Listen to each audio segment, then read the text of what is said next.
દર્શક મિત્રો, હું પરેશ ચૌહાણ, આપ નિહાળી રહ્યા છો લીડ મહુવા ન્યૂઝ. સમાચારોમાં આપનું સ્વાગત છે. હવે સમાચારો નિહાળીશું વિસ્તારપૂર્વક. મહુવા શહેરના શ્રી ખીમનાથ મહાદેવના મંદિર ખાતે શિવના ફળિયામાં અને શિવની સાક્ષીએ શિવ સભાનું સુંદર અને ધાર્મિક આયોજન થયું હતું. મહુવા શહેરના શ્રી ખીમનાથ મહાદેવના મંદિરના પટાંગણમાં શિવની સાક્ષીએ શિવ સભાનું ધાર્મિક આયોજન થયું હતું. છેલ્લા 1 વર્ષ જેવા સમયથી શિવ સભા આનંદિત અવસરની જેમ યોજાઈ રહી છે. શિવનું નામ હોય અને તેમાંય તેની સભા યોજાય એટલે આ શિવ સભા સાર્થક જ થાય છે. આનંદની ક્ષણોમાં શિવના ફળિયામાં આ શિવ સભામાં બાળકો પણ હોંશે હોંશે ધર્મનું જ્ઞાન મેળવી રહ્યા છે. તો સેવક ભાઈઓ બહેનો પણ પોતાના પરિવારના સંતાનો હોય તેવી જ રીતે પ્રેમથી આ શિવ સભાના બાળકોને ગમ્મત સાથે જ્ઞાન આપી રહ્યા છે. હર શિવ સભામાં પ્રસાદીના નિમિત્ત માત્ર મનોરથી દ્વારા પ્રસાદની વ્યવસ્થા ઊભી કરાતી હોય છે. ત્યારે આજની શિવ સભામાં પ્રસાદીના નિમિત્ત માત્ર મનોરથી મુકેશ કુમાર લવજીભાઈ મહેતા રહ્યા હતા. તેમના પરિવારના કહાનનો જન્મદિવસ હોય તે નિમિત્તે પ્રસાદની વ્યવસ્થા કરાઈ હતી. મુકેશ કુમાર મહેતા અને તેમના પરિવારનું સ્વાગત કરી શ્રી ખીમનાથ મંદિર પરિવાર વતી સન્માન કરવામાં આવ્યું હતું. શિવ સભામાં વહાલા કહાનનો જન્મદિવસ દીપ પ્રાગટ્ય કરીને ઉજવવામાં આવ્યો હતો. તો શિવ સભામાં ઉપસ્થિત તમામ લોકોએ વહાલા કહાનને જન્મદિવસની શુભકામના પાઠવી હતી.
શ્રી જસવંત મહેતાની પુણ્યતિથિ નિમિત્તે રાજ મહેતા પરિવાર દ્વારા અને હનુમંત હોસ્પિટલના સહયોગથી સર્વરોગ નિદાન કેમ્પ યોજાયો હતો, જેનો મહુવા શહેર તથા આજુબાજુના ગ્રામ્ય વિસ્તારના લોકોએ બહોળી સંખ્યામાં લાભ લીધો હતો.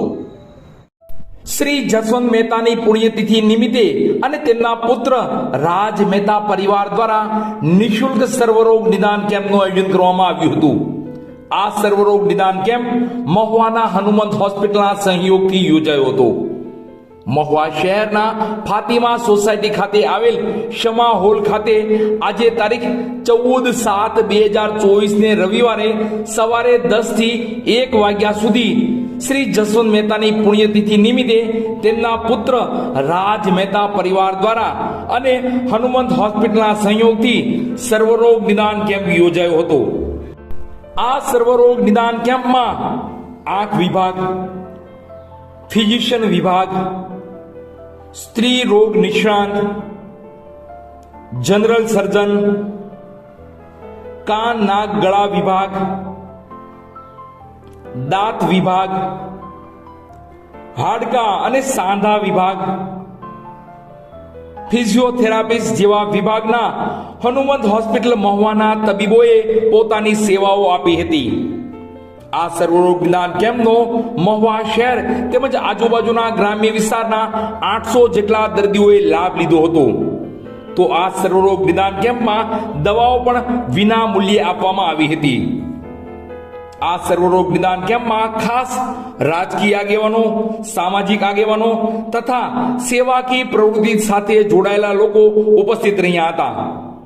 ટૂંકમાં રાજ મહેતા પરિવાર દ્વારા આ સર્વરોગ નિદાન કેમ્પનું આયોજન કરી શ્રી જસવંત મહેતાની પુણ્યતિથિને ખરા અર્થમાં સાર્થક કરી છે. આજે જસવંત મહેતા ચેરિટેબલ ટ્રસ્ટ તરફથી અને હનુમંત હોસ્પિટલના સહયોગથી એક મેડિકલ કેમ્પનું મહુવામાં આયોજન કરવામાં આવ્યું. દર્દીઓએ મોટી સંખ્યામાં એનો લાભ લીધો, હજારોથી વધારે દર્દીઓએ એનો લાભ લીધો અને હનુમંત હોસ્પિટલના ડૉક્ટર તેમજ એના સ્ટાફનો અમે ખૂબ ખૂબ આભારી છીએ. આજે મહુવા ફાતિમા સોસાયટી ખાતે જસવંત મહેતા ફાઉન્ડેશન અને હનુમંત હોસ્પિટલના સંયુક્ત ઉપક્રમે જે આ મેડિકલ કેમ્પનું આયોજન થયું છે ખૂબ આવકાર્ય છે. એના માટે રાજભાઈ મહેતા અને તમામ જે લોકો કાર્યકર્તાઓ છે એમને ખરેખર અભિનંદન આપું છું. આ કેમ્પમાં બહુ સંખ્યામાં લોકો લાભ લઈ રહ્યા છે અને આ રીતે એક આરોગ્યના ક્ષેત્રે ખૂબ સારું કામ થઈ રહ્યું છે. એના માટે હું મારો આનંદ વ્યક્ત કરું છું.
બસ સમાચારોમાં અત્યારે આટલું જ. ફરી સમાચારો સાથે કાલે મળશું. ત્યાં સુધી હું પરેશ ચૌહાણ અને લીડ મહુવા ન્યૂઝની સમગ્ર ટીમ શુભરાત્રી.